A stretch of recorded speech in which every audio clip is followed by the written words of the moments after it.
we first hired Jillian, she was very good. We had a lot of confidence in her abilities, and she came out of the gate strong and had several very impressive placements. And then, not sure what it was, but she kind of fell into a little bit of a slump, and we sat down and we had to have a difficult conversation of, this is where you are now, this is where we need you to be. What are you going to do differently to get to where we need you to be and where you want to be? And she really took that conversation to heart and changed what she was doing. We have those conversations with a lot of people, and not everybody is able to work through them and adapt and come out on the other side, especially as strong as Jillian has, where she's at the top of the scorecard now.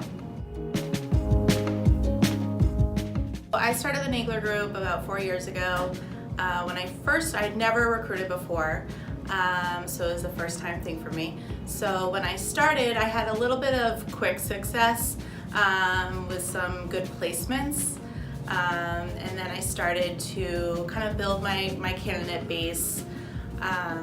As I got more into the job, I kind of fell into a little bit of a slump, which I think is easy to do in this job. So never being a recruiter before, I wasn't privy to how quickly that can happen. So I kind of went down in the scorecard, and then once you're there, it's really hard to build yourself back up. So mentally, you start getting down on yourself. I think the biggest part of it was overthinking the job, overthinking the positions coming in, overthinking for candidates.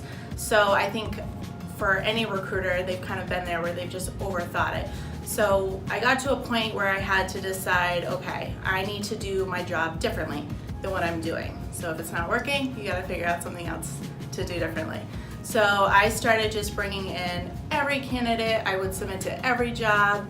It didn't matter what it was, anything I could do to get myself out of here and just recruit, just send them to jobs. The worst thing that's gonna happen is that they're not gonna get the job or they're gonna say no. It takes a while to build yourself back up, but every day you just have to come in and continue to do that over and over and over again. And then slowly you start seeing yourself build and build and build. I think it's a great lesson as far as in the recruiting space or in the sales space of how quickly you can fall. Once you've been there, you don't want to go back there. So once I've built myself out of that, I know the things that I have to do to prevent myself from doing that. So I think for me, it was perseverance of continuing to make those calls, talking to candidates, talking to them about jobs, and just not overthinking the job. And now I've really been able to, since then, build my network, build my candidate base, my book of business, and now I'm in a good spot and hopefully will never fall to a low again. But I think for anyone who is having difficulties as far as getting placements, I think mentally you just really need to be mentally tough for the job, and instead of being down about it, you just need to continue to pound the pavement and bring yourself back up.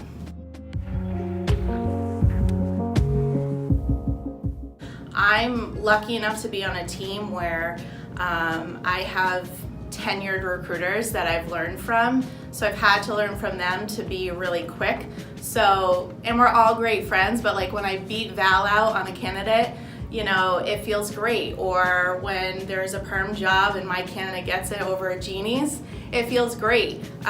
So I think those wins and being able to compete with some of the best in our company, that's always a good feeling. I think a big part of jumping up in the scorecard really starts with the interview process. Having your pipeline and having a solid pipeline, I found out was really important. And it all starts with getting interviews. That's where you're getting your pipeline from. Those are the people that you're going to be placing in positions that are coming up. And if you're only meeting 3 people a week, you're not going to build in the scorecard. So for me, like I said, when I got to a certain point, as you get up higher in the scorecard, you can afford to be a little bit pickier as far as who you bring in. But when I was at, within a little bit of a slump, I was like, I need to bring in everybody. It doesn't matter what their background is, I just need to bring them in. So I think that's where it starts. is the interviews. The more interviews you have, the more people you have to choose from and the more people to talk about jobs. And mathematically, it just makes more sense. The more people you bring in, the more people you have to talk to about jobs. So for me, that was a huge part in my growth, is just bringing in everybody that I could. And those people typically knew other people, or those people, you know, maybe I placed, maybe I didn't, that turned into a referral. So it all for me started with the interview process and bringing in candidates, as many as I could.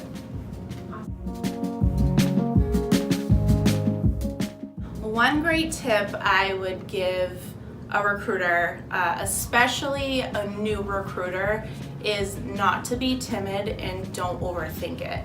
I think in this job it's really easy to overthink what you're doing, whether it's sales or whether it's recruiting. And I think that especially someone who's newer coming in, or you're in a slump, typically we're overthinking things. We're overthinking who we're bringing in. We're overthinking who we're talking to about jobs. We're overthinking for a client. So I think overthinking can be really detrimental to someone's success, and I think not overthinking things would be the best advice that I could give somebody.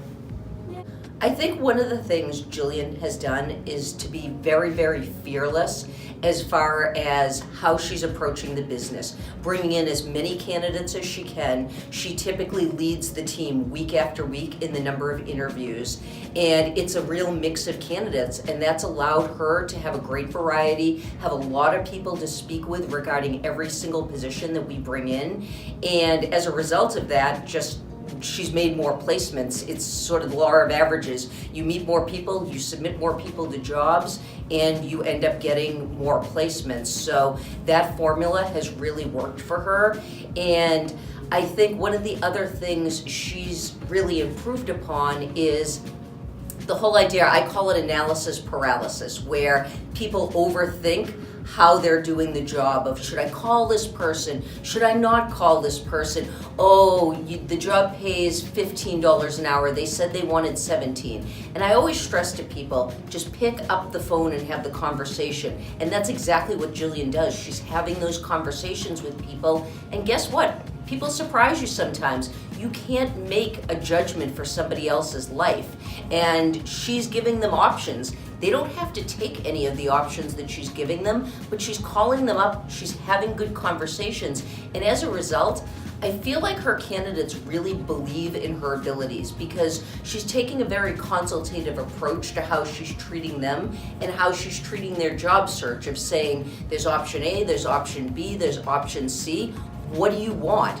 And ultimately it's up to the candidate, but she has a good way of coaxing them in the right direction, and it's paying off in people getting jobs. And guess what? People are very, very happy when they get jobs, and the end result is, in the QC surveys we've been getting back about Jillian, it's 10, 10, 10. I love my recruiter. Jillian was the best. Jillian really listened to me, and at the end of the day, what more could you ask for? That's what this job is all about, and Jillian really is an asset to the Nagler Group and Bank W staffing.